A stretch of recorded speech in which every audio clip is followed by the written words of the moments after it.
Demos la bienvenida a Mabel Di Martino, nuestro tecnólogo y especialista de confianza.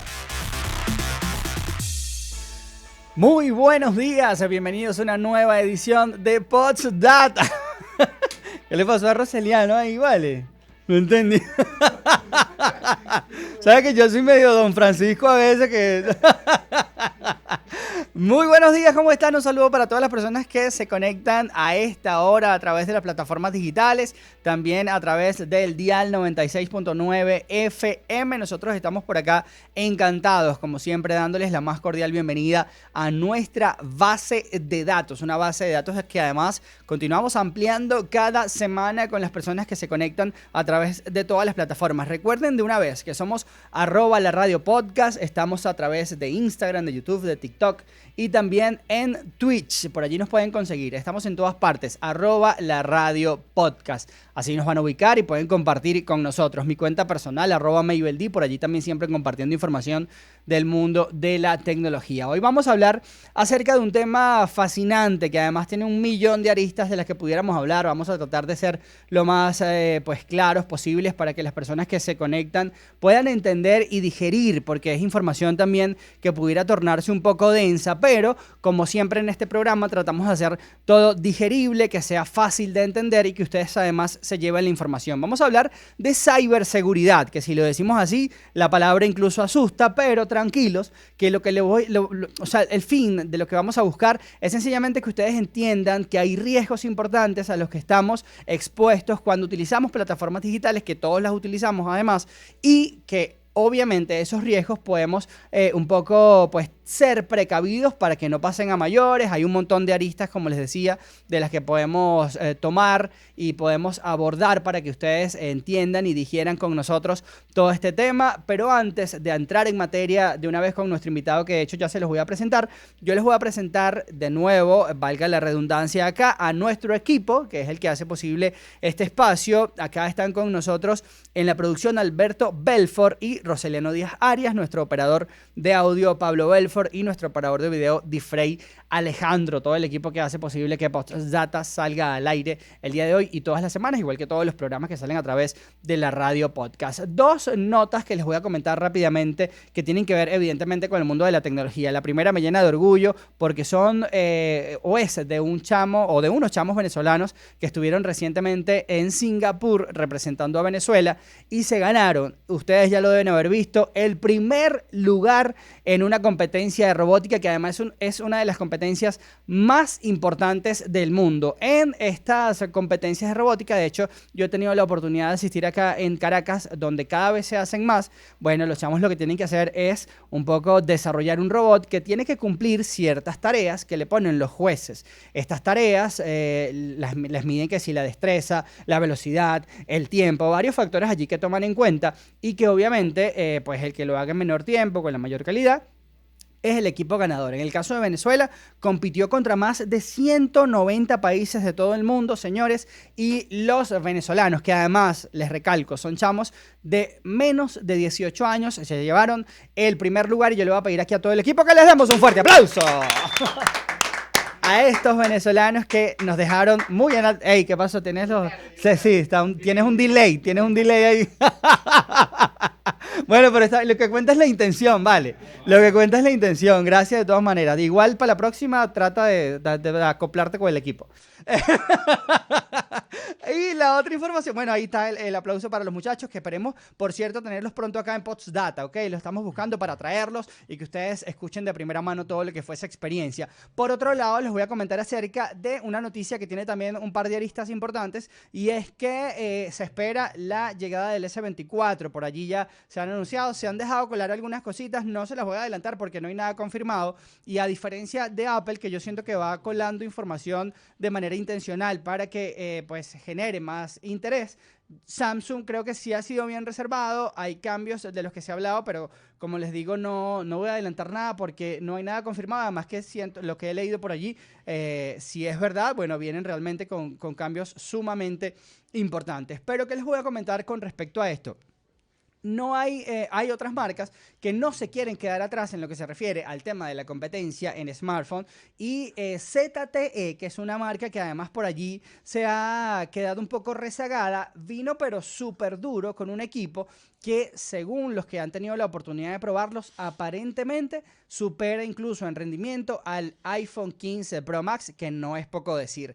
La marca ZTE desarrolló, ya les voy a leer exactamente algunas de las características de este equipo. Efectivamente, como les decía, el equipo se llama, por cierto, el Red Magic 8S Pro y ya está disponible en varios países de Latinoamérica. Como les decía, el tema del rendimiento es bastante bueno. De hecho, hay quienes aseguran que supera en rendimiento al iPhone 15 Pro Max y está un poco desarrollado orientado al público gamer, ¿ok? Algunas de las características que tiene este equipo se las voy a dar rapidito. Bueno, exacto, para Pablo, se lo vamos a traer a Pablo. ¿Oíste, Pablo? De hecho, ¿ustedes en algún momento usaron ZTE? Yo tuve equipos ZTE, son buenos, no sé si nuestro invitado en algún momento tuvo la oportunidad, son equipos buenos que quedaron rezagados porque obviamente las grandes marcas acapararon el mercado, pero ZTE, como les decía, viene fuerte y aparentemente este equipo que está orientado a los gamers, pues tiene unas características importantes. ¿Cuáles son estas características? Se las voy a dejar allí para que ustedes sepan y posteriormente entramos ya en materia. Fíjense ustedes, tiene una pantalla AMOLED de 6.8, una pantalla pues bastante grande para los gamers y con un 120 hercios de tasa de refresco.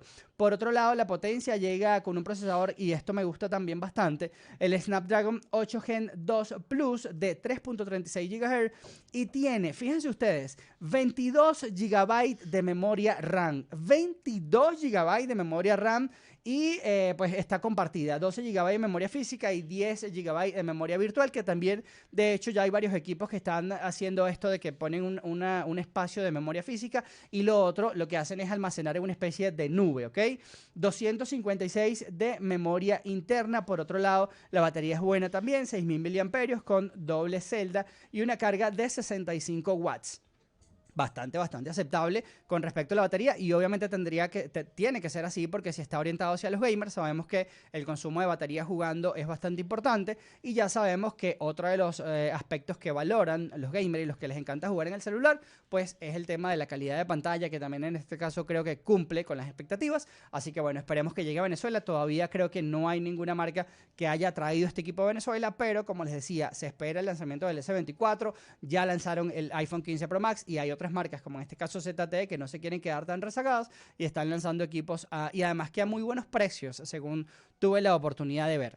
Entonces, ahí lo tienen, ese par de noticias que son sumamente importantes y que se han dado a conocer recientemente.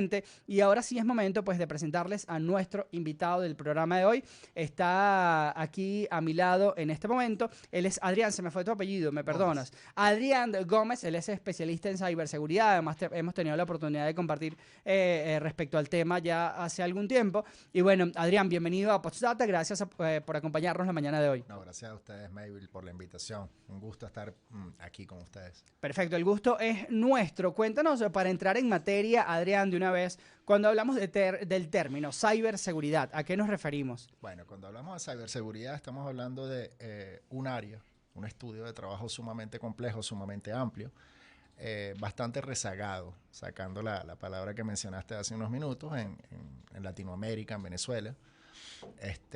Y muy puntualmente en el área de Venezuela o el país como Latinoamérica, pues estamos en una situación bastante crítica. Okay. Desde hace un par de años hacia acá, pues estamos calando posiciones de acuerdo al Índice Nacional de Ciberseguridad cada vez más bajo, más peligroso. Y es una cuestión que tiene varios, de acuerdo a una analogía, ¿no?, que hemos hecho, que han hecho inclusive estudiosos profesionales a nivel mundial. Actualmente, por cierto, ocupamos la posición 112 de 161 países en lo que corresponde a seguridad. Ya, vamos para ir un poco entendiendo de lo que estamos hablando.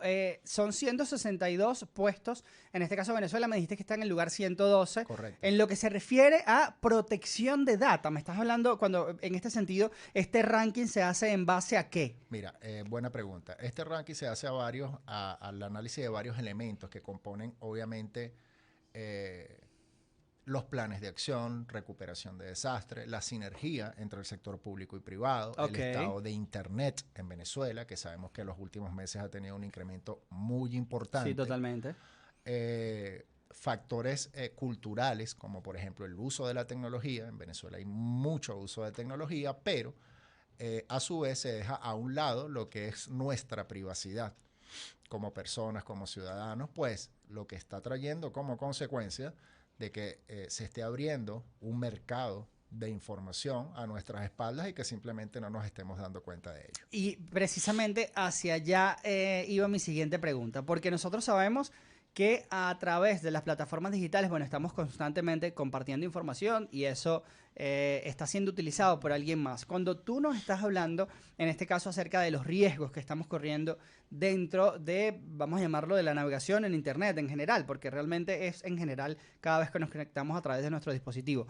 Hay una brecha entonces importante en lo que se refiere a los datos que estamos compartiendo y a lo que está pasando detrás. Es decir, esta información que nosotros estamos de alguna manera dejando, porque es una especie de huella, como yo siempre lo digo, que vamos dejando en las plataformas digitales, esta información está siendo utilizada a nuestras espaldas por, bueno, yo voy a decir por cualquier cantidad de personas, ¿no? Eso es correcto, sí. Hay una brecha muy importante y hay muchos factores que se deben tomar en cuenta. Por ejemplo, en las últimas semanas he visto cómo en Venezuela se han desarrollado muchas nuevas aplicaciones. Okay. Estas nuevas aplicaciones tienen el objetivo o norte de simplemente ayudar al ciudadano. Una queja de un servicio, alguna mala prestación de servicio, un punto positivo, un punto negativo. Entonces, ese auge, ese desarrollo de nuevas aplicaciones, no cumplen ni siquiera con los requisitos mínimos de seguridad en lo que corresponde al store de aplicaciones, bien sea para iOS o bien sea para Android. Okay. No voy a mencionar estas aplicaciones. Lo que sí considero es importante, ¿no? Y siempre hemos hecho eco de esto, es en que las personas, nosotros los ciudadanos, debemos ser muy celosos con la información que suministramos a través de estas aplicaciones. Del otro lado de la acera están obviamente estas empresas u organizaciones quienes son responsables del resguardo de esta información. Ok. Ok, entonces allí es donde está, como quien dice, la cultura a la cual no hemos tenido durante los últimos años en ser recelosos en nuestra información. Ok. Por ejemplo, la dirección de tu casa, hablemos de información, tus cuentas bancarias, tu número celular, tu información privada. Eso es lo que corresponde a la privacidad. Las organizaciones, pequeñas, medianas empresas, inclusive sector público, son responsables del resguardo de esta información. Pero ¿qué pasa? Que en Venezuela no tenemos una ley de protección de datos personales. Exactamente. Entonces eso trae, ¿verdad? De acuerdo a mi apreciación muy personal, el hecho de que esto sea un mercado, ¿verdad? Para personas, empresas que se encargan de manipular esta información, pues, y de hacer, venderla, comercializarla, porque todo tiene un precio.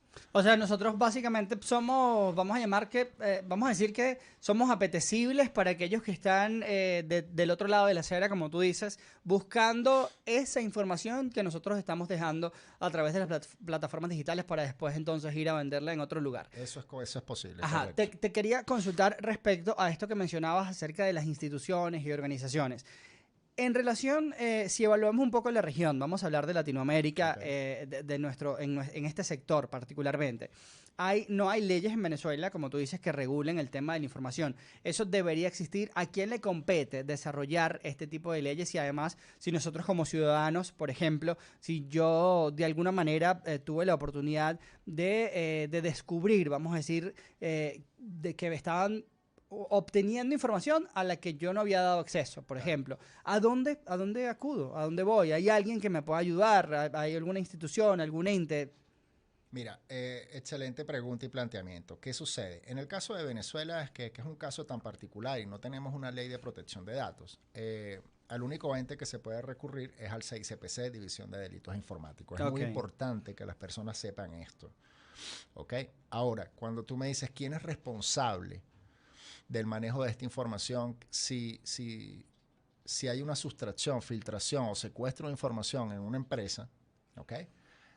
¿Quién es el responsable? ¿Sabes? ¿Existe un ministerio que se encargue de esto? Sí, lastimosamente, pues, no hay sinergia entre el sector público y privado para proteger, como quien dice, lo que son los datos personales de las personas, ante filtración o secuestro de información, como sucedió frecuentemente hace unas pocas semanas en Colombia, que fue un escándalo a nivel mundial, en la que atacaron a muchos entes gubernamentales, dado un proveedor que hacía hosting de información, y imagínate, toda la información de la ciudadanía pues se vio afectada.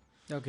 Fíjate, Adrián, existe en Venezuela y de hecho he tenido la oportunidad de conocer de primera mano algunos de ellos. Hay, por ejemplo, empresas que te brindan la oportunidad de alojar tu información, tus datos. Hay data center. De hecho, hay data centers muy grandes en Venezuela Sí. que yo me quedé impresionado más bien. Y eso está bien por un lado, ¿no? Pero cuando nosotros decidimos resguardar nuestra información en, vamos a decir, cualquier espacio físico que tiene, que está habilitado para este tipo de cosas y prestar este tipo de servicios, porque además es un servicio al que pueden acceder personas o empresas que necesiten o que consideren que necesitan resguardar cierta información. Ahora bien, esos data centers, por ejemplo, tienen la posibilidad de garantizar el resguardo de la información, y además, ¿cómo lo hacen? Cuando tú de alguna manera confías, porque es como que tú agarras y vas al banco y depositas una gran cantidad de dinero, la información es eso, o sea, tu información personal es como tú dices, es literalmente es tu vida, tú estás poniendo tu vida en resguardo dentro de un espacio físico. ¿Cómo garantizar esa información? Y si, porque hay mucha gente, y te lo pregunto precisamente por eso, hace poco estaba hablando con alguien que me decía que jamás se le ocurriría resguardar información en un data center en Venezuela. Y yo decía, pero ya va, o sea, básicamente son servidores que, o sea, un poco, claro, dentro de lo que uno pudiera conocer, pero él decía que no. Entonces te pregunto precisamente por eso. ¿Cómo saber que realmente hay una garantía de seguridad al momento de resguardar la información en estos espacios que aparentemente están destinados a eso? Claro. Mira, es exactamente el mismo escenario que hagas un hosting a través de CDNs, a través de grandes proveedores como pueden ser Amazon Web Services, Alibaba o Azure, Microsoft. El hecho de que lo hagas fuera, ¿verdad? En cualquiera de estos CDNs que están distribuidos a nivel mundial, a hacerlo directamente en un hosting en Venezuela no es ninguna la diferencia. Lo importante es la capacidad de derribar esa sensación de seguridad y validar que tú tengas seguridad en un hosting. Cuando tú contratas un servicio de alojamiento en Amazon Web Services no te da seguridad. Exacto. Tú eres el responsable Pero de fíjate ese que, componente. pero la gente se siente más segura porque no es Amazon. Ajá, pero es lo que tú estás diciendo. Sí, señor. O sea, es literalmente hacer un trabajo más bien, yo siento que es de mercadeo, básicamente, que tengas un respaldo como marca para que la gente sienta la seguridad de que, no, es que ellos garantizan la seguridad, No. porque, y fíjate que es lo que... Absolutamente no. Eso es muy importante acotarlo. Entonces, ahí viene una cuestión bien interesante, ¿no? No es el hecho de comprar tecnología. Aquí en Venezuela hay empresas que invierten en tecnología y en seguridad de una forma impresionante. Ok. Piloto en Latinoamérica, me atrevería a decir. ¿Ah, sí? Pero ¿qué pasa? Los procesos, la formación, el personal capacitado para ello, ya son factores que van sumando. Entonces tú dices, bueno, ¿qué decido hacer? Hacer inversiones que superen los 500, 600 mil dólares en ciberseguridad, ¿verdad? Comprar esa sensación o simplemente cumplir procesos que más allá de tener esa sensación de seguridad me diga, mira, yo sí cumplo un marco regulatorio, cosa que no tenemos en Latinoamérica, Exacto. cosa que no tenemos en Venezuela, en la Unión Europea sí, por cierto. Vamos a hablar de la Unión Europea, porque están haciendo cosas que de hecho están poniendo a grandes marcas de tecnología un poco en cintura, ¿no? Vamos Sí, a decirlo así. las empresas, todas las empresas. En los Estados Unidos también hay un marco regulatorio, pero fíjate tú la parte interesante. Pero la Unión Europea está apretando mucho. Sí, de eso viene del 2016-2017 a través del Reglamento General de Protección de Datos. ¿Qué pasa? La Unión Europea se compone por 28 países. Ok, Fíjate tú la cuenta que yo mismo saco y la analogía que me permite hacer esto. ok. La Organización de Estados Americanos está compuesta, si mal no recuerdo, por 32 países, en la cual pues hay varios países de Latinoamérica. O sea que tenemos más países aquí, de este lado, con respecto a la Unión Europea. No obstante, existen marcos regulatorios del Tratado y Manejo de Información. Ok. Desde en las empresas, desde data officer, oficiales de seguridad, oficiales de cumplimiento, o sea, son cargos profesionales que las empresas de cualquier sector, de cualquier tamaño, tienen la responsabilidad de cubrir. Cosa que no sucede en Venezuela y en muchos países de Latinoamérica, no te creas. En Perú, por ejemplo, es un país, me parece muy interesante el desarrollo tan interesante que ha tenido en esta materia, por un hecho de que allá hay ley de protección de datos. Ok. Allá el incumplimiento por parte del sector público, sector privado, es penado. Es penado. ¿Qué te lleva a ti entonces como conclusión esto? Que mientras no tengamos un marco regulatorio, sancionatorio y responsable desde el ámbito legal, entonces va a seguir habiendo esta sensación de seguridad que es la que se interpone, obviamente, en las empresas, de cualquier sector y tamaño. Ok. Porque aquí hay empresas que manejan información impresionante. Entonces, pero sin ningún tipo de marco regulatorio, protección de esta información. Entonces, ¿qué pasa? Como no existe un marco regulatorio, los cargos profesionales con respecto al tratado de información, ciberseguridad, protección de datos, gobernanza, digámoslo, va a seguir siendo a la deriva. Es decir, ven acá, tenemos un administrador de red. Por cierto, en las redes sociales en estos días vi una publicación de administrador de red, infraestructura y ciberseguridad, en la que inclusive la persona tenía que hacer empastado de cuaderno. ¿Pero para qué? Ahí es donde está la cuestión. O sea, Claro. que no hay un marco profesional de Exacto. cargos a ser desarrollado dentro de las organizaciones. Simplemente, hey, eres un todero. Exacto, exacto. Tienes que hacer absolutamente de todo para resguardar tu trabajo. Y muchas personas muy buenos profesionales en el país, conozco, tienen que hacer cosas como estas para preservar sus trabajos. Claro, pero también yo siento que entonces en ese caso, según lo que tú nos estás comentando, porque fíjate que cuando uno comienza a investigar acerca de ciberseguridad y a indagar un poco en el tema, te das cuenta que realmente nosotros estamos, y ojo, lo digo, voy a hablar desde mi perspectiva, desde lo que yo he visto y además de lo que yo soy como usuario, ¿ok? Claro. Más allá de lo que uno pueda saber o no. Uno anda por ahí rialengo, o sea, tú estás dejando información en cualquier parte y no somos conscientes del riesgo que hay detrás de eso.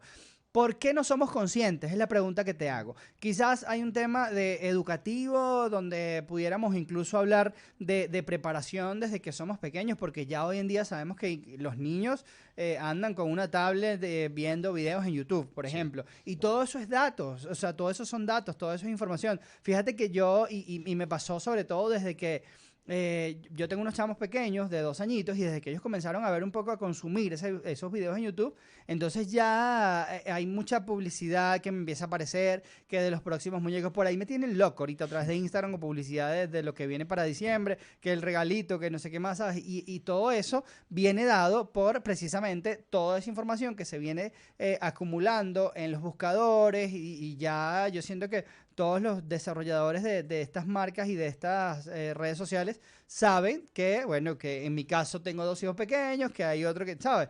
Entonces, toda esa información y toda esa desinformación que nosotros tenemos en Venezuela, ¿cómo atacar eso? ¿Cómo decirle a la gente y cómo crear conciencia acerca de los riesgos? Y además, y eso me lo vas a decir más adelante, Claro. ¿cómo contrarrestar eso, ¿no? De eso vamos a hablar un poquito más adelante. Pero ahora mismo, ¿qué es lo que está pasando entonces digamos que como sociedad bueno, y hacia dónde tenemos que apuntar? Claro, mira, fíjate, tú estás diciendo cosas bien interesantes, muy importantes. Mira, la información es un negocio. El gran negocio, además. Y todos, sí, señor, y está catalogado entre los primeros 5 negocios a nivel mundial. El primero, obviamente, drogas, ventas de drogas, esas cosas pues ilegales. Exacto. Después tenemos la trata de personas. Después tenemos el manejo de información. De esto hay empresas que se lucran de una forma impresionante y todo lo que nosotros hacemos deja un rastro. Ahora bien, ¿qué sucede? Estando ahorita en el mes de octubre, mes nacional de la concientización en ciberseguridad, por cierto, se celebra en los Estados Unidos de hace muchos años, posteriormente se llevó a Europa. En Latinoamérica no tenemos esa cultura. En Latinoamérica nos tiene que pasar algo para que simplemente entremos en conciencia en el resguardo de nuestra información, de nuestros dispositivos, de las tecnologías, de las protecciones, diferentes protecciones que necesitamos los adultos, los niños inclusive, ¿correcto? Y sí, es una cuestión que tiene que ver con cultura, con concientización, con programas, ya se está hablando, esto está llevando muchas aristas, como dijiste al principio. En Latinoamérica ya se habla de ciberterrorismo. Eso que sucedió en Colombia es ciberterrorismo. Estamos hablando de ciberterrorismo. O sea, el año pasado en Venezuela tuvimos una situación muy particular con un ente público, militar, Correcto. por cierto, en la que hubo una filtración de información impresionante. Se mencionó este año también el Banco de Venezuela. Eso, y te iba a preguntar sobre el banco precisamente. Sí. Y de hecho, fíjate que eso que sucedió con esta entidad bancaria, eso fue este año, el año pasado, señor, no recuerdo. Eso fue este año. Eso fue este año, Específicamente fíjate. el 19 de abril. Bueno, fíjate que se dio entonces a conocer sobre una supuesta filtración o que habían hackeado la cuenta de esta entidad bancaria venezolana, porque además los que nos están escuchando quizás sienten esto como lejano, que es un poco lo que yo siento que es un tema de falta también de cultura y de conocimiento, ¿no? Se dio a conocer que habían hackeado la cuenta. Posteriormente dieron como un plazo, unos días, de que si no, íbamos a dar información acerca de todos los que tuvieran cuenta en este banco. Y posteriormente como que el tema murió así, nadie sabe qué pasó, no se sabe, porque además están obviamente pidiendo un rescate, cobrando dinero por esto, que es una operación absolutamente fraudulenta, Claro. pero allí quedó. O sea, eso llegó un momento en que esa noticia se desapareció, nunca se supo qué pasó, si pagaron, si, claro, eso no es información que seguramente van a dar al público, no pero, van a dar. pero uno puede un poco ir sacando sus conclusiones y además, y es el punto donde quiero ir, entendiendo que es algo de lo que no estamos exentos. Es decir, pasó aquí en Venezuela, pasó con una gran entidad bancaria que además tiene una trayectoria de un montón de años y que además yo supongo que debe tener también un equipo de seguridad, respaldo, que está además siempre pendiente, porque ya vamos a hablar acerca de la cantidad de ataques que podemos recibir nosotros a diario, si hay alguna estadística acerca de eso. Pero fíjate que sucedió y se dio a conocer y fue noticia y se habló acerca de eso. Sí. Entonces no es que estamos hablando de algo que, bueno, que está sucediendo por allá. No. Está sucediendo aquí. Claro. Sí, señor, totalmente. Fíjate tú lo siguiente. Bueno, yo como consultor de seguridad veo esto todas las semanas. Empresas de cualquier sector público, sector privado, hospitales, retail, lo que sea, el efecto del ransomware, del secuestro de información es una gran realidad. Números de 3, 4, 5, 8, 10, 15 mil dólares por, obviamente, recuperación de información. Ok. Mi sugerencia enfática es para estas empresas que muchas veces nos llaman como consultores, el secuestro no se paga. No paga el secuestro. Simplemente hay que hacer cambios importantes en lo que refiere al manejo técnico de información, resguardo de servicios tecnológicos, para precisamente evitar este terrible flagelo, porque en Venezuela es un flagelo. Okay. Que no pase, que no sea público en las redes sociales, en las noticias, no quiere decir que no pase. Que no las esté empresas pasando. no quieren exponerse al escarnio Claro, público. exactamente. Las empresas Pero no quieren. ¿hay alguna estadística, Adrián, con respecto a lo que hemos podido ver, no sé si este año, en los últimos años, con respecto a eso? Es decir, ¿qué tanto ataque externo o no sé si sucede también acá en Venezuela contra empresas? ¿Eso está de alguna manera, digamos que contabilizado? ¿Hay manera de conocerlo? Mira, tú puedes buscar estas estadísticas a nivel o a través de varios fabricantes. No obstante, la última estadística que manejo de hace 5 días es que Venezuela es el tercer país más atacado en Latinoamérica después de México, después de Brasil. El tercer país es Venezuela. Ok. Estas son estadísticas específicamente de Fortinet. Y así pues se puede conseguir de otros grandes fabricantes y proveedores de ciberseguridad, como pueden ser ESET, como pueden ser WatchGuard, Cisco inclusive, siempre está, es fundamental esa referencia, pues, pero sí, sucede mucho en el país y tenemos la tipificación del delito, que es fundamental tomarla en cuenta. Por ejemplo, cuando sucedió lo que sucedió, esos rumores que se presentaron el 19 de abril de este año con Banco de Venezuela, fueron exactamente 80 gigabytes de información que fueron secuestradas. Ok. 80 gigabytes de información. Perdón, 80 gigabytes era el índice de sustracción de información. Yo investigué a fondo, a través de la dark web, qué información fue la que secuestraron. Y claro, las negociaciones, que eso ya es niveles superiores, porque créeme, esto es delito organizado. La gente de Lockbit y estas grandes organizaciones de ransomware son delitos, una delincuencia organizada en realidad increíble. Produce muchísimo dinero. Sí, y además que, como decíamos al principio, es un poco estar atentos porque no se trata solamente de ataques a estas grandes empresas, que quizás es hacia donde podemos apuntar. También nosotros como usuarios comunes estamos allí expuestos. Sí, pero quiero apuntar o tocar particularmente el tema de lo que hablábamos hace un minuto y tiene que ver con la Unión Europea. Todo lo que está haciendo la Unión Europea, ellos están hablando de un tema de resguardo de datos, de competencia justa entre los nuevos desarrolladores y las grandes marcas de tecnología. Y eso me parece además hasta cierto punto loable, ¿no? Hay que darle cabida, pero también lo que hay detrás. ¿Qué es lo que está pasando en la Unión Europea que están tomando estas medidas tan importantes que han hecho que, por ejemplo, en el caso de Apple, tuviera que migrar a un puerto USB-C que cambió totalmente la dinámica de la marca porque desde que nacieron tenían su puerto específico para iPhone? Claro. Pero fíjate que este tipo de cosas que quizás pudieran parecer superficiales son cambios importantes, y así como vemos eso a lo externo, a lo interno también están haciendo cambios importantes y están dando unos plazos para que las marcas desarrolladoras de tecnología, bueno, mira, o corres o te encaramas, o te acoplas o, bueno, lamentablemente no vas a poder comercializar en toda la Unión Europea, que como tú dices, pues más de 28 países hablamos de la Unión Europea. Correcto. Entonces, claro, obviamente como marca, si tú me hablas, por ejemplo, de WhatsApp, que también está tomando medidas para poder seguir trabajando, funcionando en la Unión Europea, oye, que te quiten 28 países donde tú puedes además obtener una gran cantidad de información,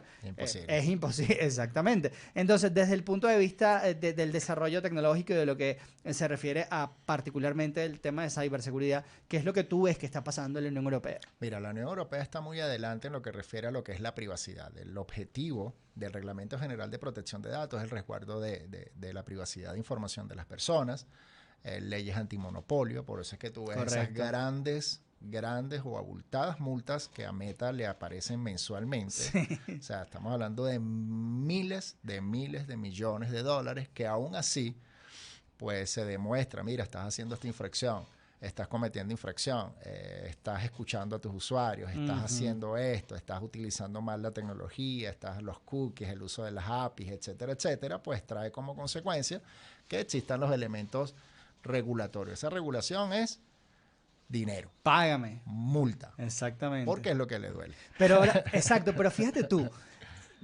ya, o sea, no sé cuántas van ahorita, pero no es una ni dos las multas que le han puesto ya en el caso de eso supera más aproximadamente, de acuerdo a lo que vi para marzo de este año, superaba los 5.000 millones de dólares. Ajá, entonces, si a ti como empresa, y esto también es una de las cosas que uno debe ponerse a pensar, si a ti como empresa ya te han multado por más de 5 millones de dólares, 5.000 millones y tú los estás pagando, es porque por lo que te están multando te tiene que resultar mucho más productivo que la multa en sí. Es decir, bueno, sígueme multando porque igual a mí me da como para pagarte eso 4 veces. Totalmente. Entonces, y es al punto a donde voy. Entonces, realmente, el tema de la información, que es lo que tú dices, fíjate que yo no conocía este dato, que somos el tercer país, ¿cómo fue que me dijiste? El tercer país con más ataques. El tercer país con más ataques. Entonces, nosotros, ¿hacia dónde tenemos que apuntar? ¿Cuál es el tema de hasta dónde tenemos nosotros la posibilidad como usuarios de resguardar nuestra información y bueno, y obviamente de no exponernos de esta forma, ¿no? Claro. Hay posibilidades de nosotros resguardarnos. Por ejemplo, me comentabas acerca del desarrollo de ciertas aplicaciones. Yo te voy a mencionar unas que a mí particularmente como usuario y que de hecho he tratado de mantenerme alejado, son estas aplicaciones que ni siquiera pueden estar disponibles en las tiendas para descarga virtual de App Store, Play Store, porque no cumplen con ciertos requisitos y sin embargo las están por allí comercializando, que son estas marcas y empresas que venden suscripciones que 500 canales y $3, ¿sabes? Sí. Hay que tener cuidado con eso. Yo particularmente pues no recomiendo descargarlo, aunque se han popularizado bastante en Venezuela, porque bueno, es una facilidad, tenemos acceso realmente a cierta cantidad de canales que no quizás pudiéramos pagar en cable, porque la diferencia además es sustancial.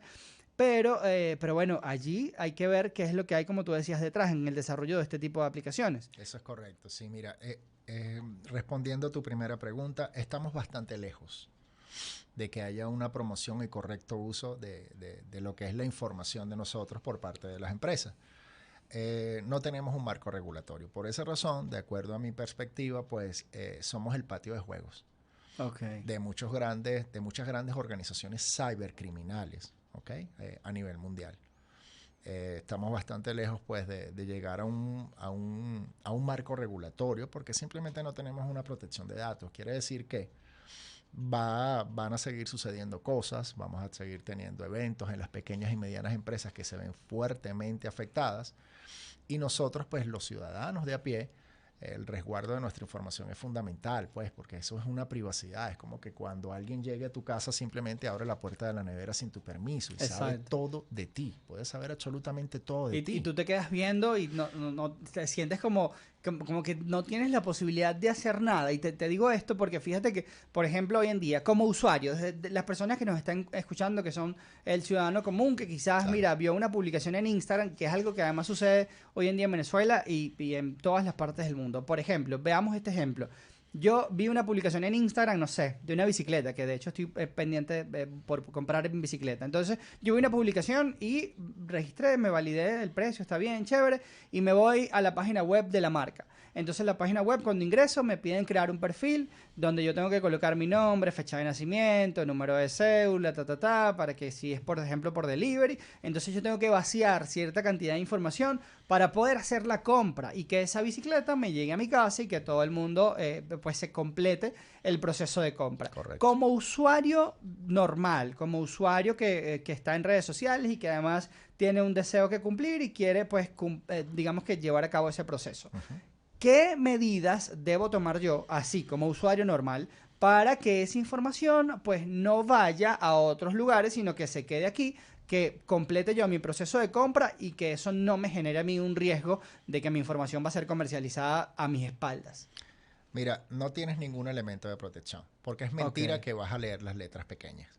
Esas letras pequeñas que te da Google Play o Play Store o las tiendas virtuales de descarga simplemente te dicen, hey, esta aplicación no cifra tu información.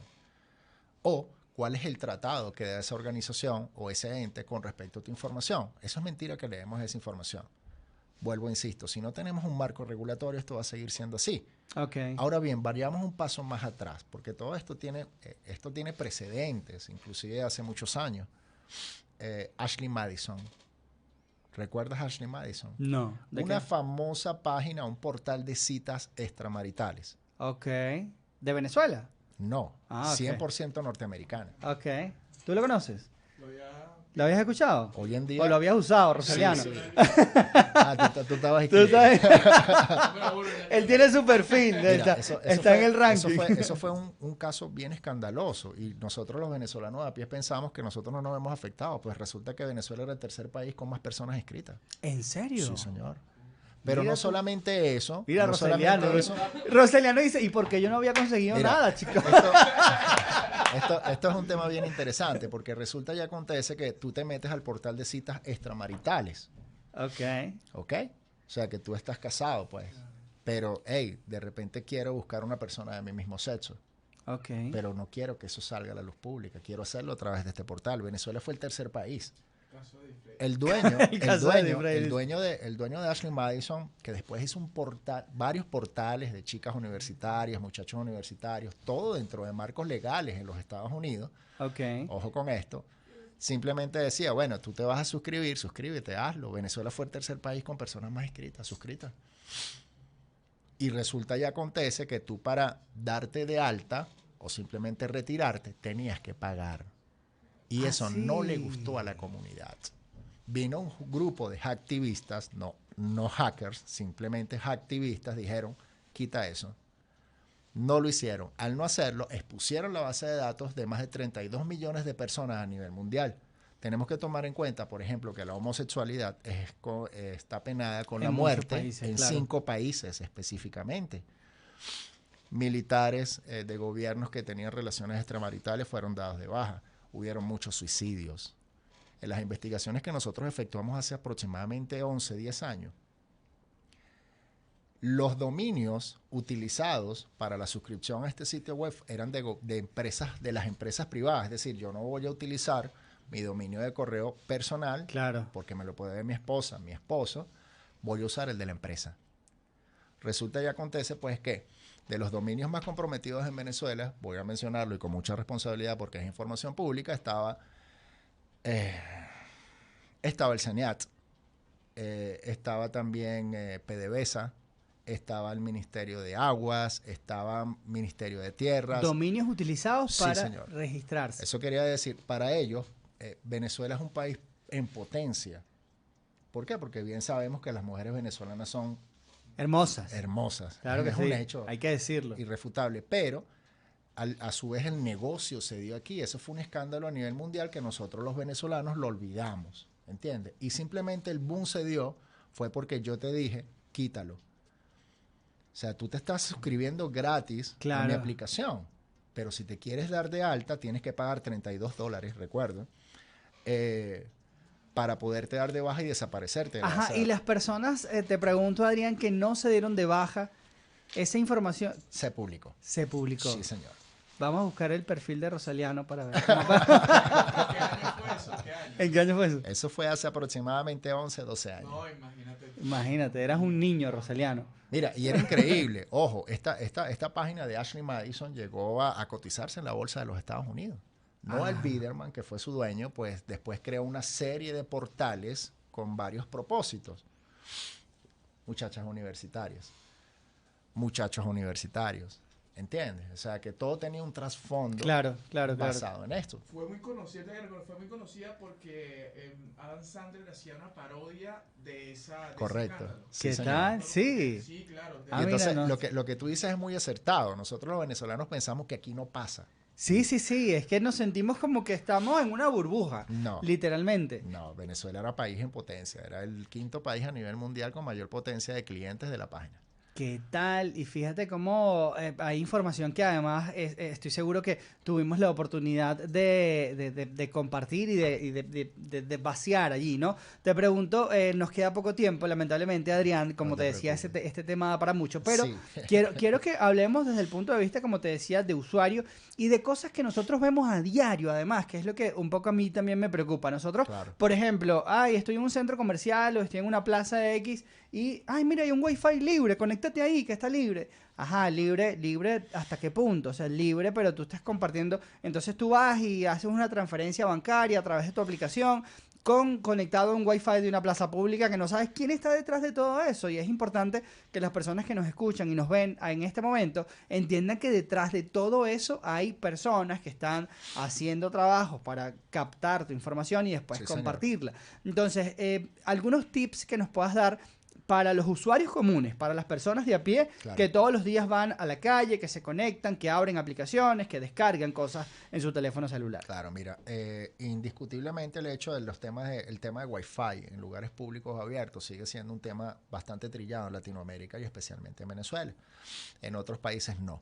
En otros países tú eres responsable del Wi-Fi que le das a las personas, así sea gratis. Ok. Estamos muy lejos de llegar a ese framework o marco de trabajo en la que, bueno, pues la empresa es responsable del Wi-Fi de los usuarios. No, nosotros estamos lejos de ello. Por esa razón es muy importante que tal cual, mira, tengamos cuidado a donde nos conectemos, ¿ok?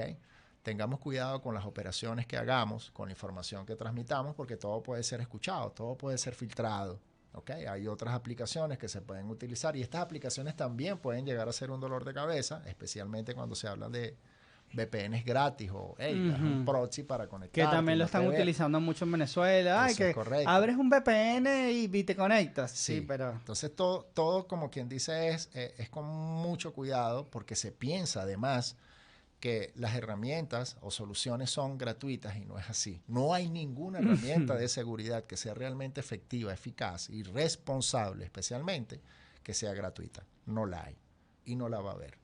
Okay. Lastimosamente, pues tenemos que salir de ese cliché y decir, mira, si voy a utilizar o voy a comprar aplicaciones para mí, para mis hijos, yo créeme que yo vivo traumado con esto, porque lo veo, en primera instancia lo veo. No hay herramientas que sean completamente gratis. Siempre hay algo que te va a pedir en contraprestación. Okay. Siempre, para cualquier dispositivo y para cualquier tecnología. Lo mismo pasa con el tema de las redes Wi-Fi. Tenga cuidado al momento de conectarse. Identificar responsables o empresas responsables, correcto. En caso tal de algún evento de seguridad, pues usted tenga quien reclamar con un fundamento para obviamente protegerse. Eso es muy importante. Mis sugerencias para todos tus Ok, Adrián, te pregunto acerca de una plataforma que utilizamos todos a diario y que tuvieron que colocar allí de alguna manera, yo siento que fue como obligado el tema del cifrado de extremo a extremo, que es WhatsApp. Cuando entramos a WhatsApp siempre leemos eso de esta conversación, está cifrada de extremo a extremo. ¿A qué se refiere particularmente WhatsApp, que utilizamos todos a diario, con ese cifrado de extremo a extremo? Realmente todo lo que pasa allí se queda allí, porque para mí eso es una utopía. Desde el punto de vista de la implementación de tecnología y desde lo que yo sé que pueden hacer estas marcas pues, con toda la información que nosotros dejamos ahí en WhatsApp. Claro, en estos días me preguntaba un colega tuyo, por cierto, óyeme, ¿cómo es posible que cada vez que yo tenga un sábado a las 3 de la tarde ganas de almorzar un pollo frito y apenas abro Instagram me aparecen todos los pollos fritos? Hay que tomar en cuenta algo muy importante. Mira, el cifrado o encriptado o encriptamiento utilizado entre dispositivos sí es un algoritmo. Efectivamente, es un algoritmo y es cifrado. Pero detrás de esto está Meta. Exacto. Está el monstruo. Esto es un monstruo. Por esa razón, pues está multado en la Unión Europea. Entonces, ¿cómo es posible que mi teléfono como que me escucha, sabe lo que necesito? Si necesito una lámpara nueva, si necesito un repuesto para la casa, para mi vehículo, automáticamente me sale una publicidad que esté vinculada a esto. Exacto. Como bien decía, pues esto no es ni rechazado, esto no es desmentido, pero tampoco es aprobado porque no les conviene. Exacto. Esto es, como te dije al principio, pues la información es un negocio y para ellos lo va a seguir siendo. Eso es un hecho irrefutable. Por esa razón, muchas personas inclusive no utilizan WhatsApp, utilizan otras plataformas de comunicación en las que tienen mayor confianza y que no se ha presentado pues ningún tipo de elemento veraz de que, hey, me filtraron información o siento que me están espiando. Te pregunto, ¿Telegram es más seguro que WhatsApp? Se dice que sí. Ok. No está comprobado, pero se dice que sí. Sí, utiliza algoritmos de encriptamiento muy fuertes, pero fíjate tú que es diferente su uso con respecto a una plataforma unificada como es Meta. Meta es un monstruo. Estamos hablando de Instagram, estamos hablando de Facebook, estamos hablando de WhatsApp.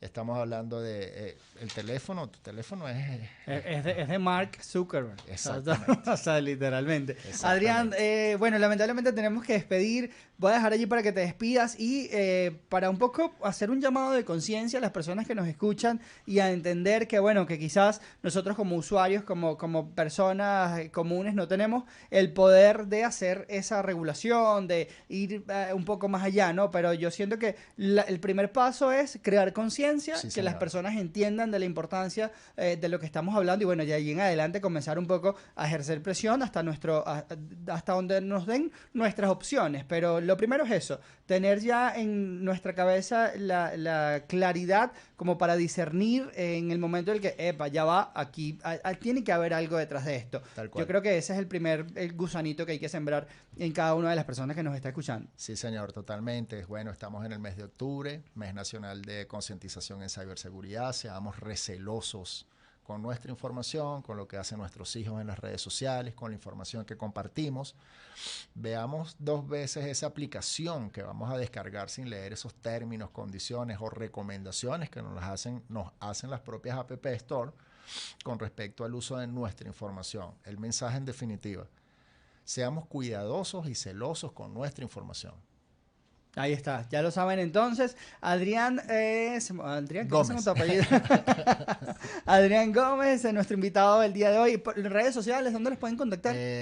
Por cierto, una última pregunta rapidito, Adrián. Gusto, claro. Si alguien nos está escuchando y que quizás siente la necesidad de resguardar su información, por ejemplo, en su teléfono celular, que es lo que utilizamos a diario, ¿hay alguna aplicación que tú pudieras recomendar? Mira, bueno, descárguense esto, que es una aplicación para resguardar datos. ¿Hay algo disponible? ¿O sencillamente los contactan y, bueno, ustedes ofrecen sus servicios de seguridad? Bueno, lo que pasa es que en nuestro caso somos más orientados a lo corporativo. Ok. A lo que es el resguardo de información corporativa, monitorización, etcétera, etcétera. No obstante, tengan cuidado con esas apps, inclusive free. Nada es free, nada es gratis. Okay. Eso es importante que lo tomen en cuenta. Hagan sus backups, inclusive con sus propias nubes, bien sea en Google Cloud, bien sea en Drive.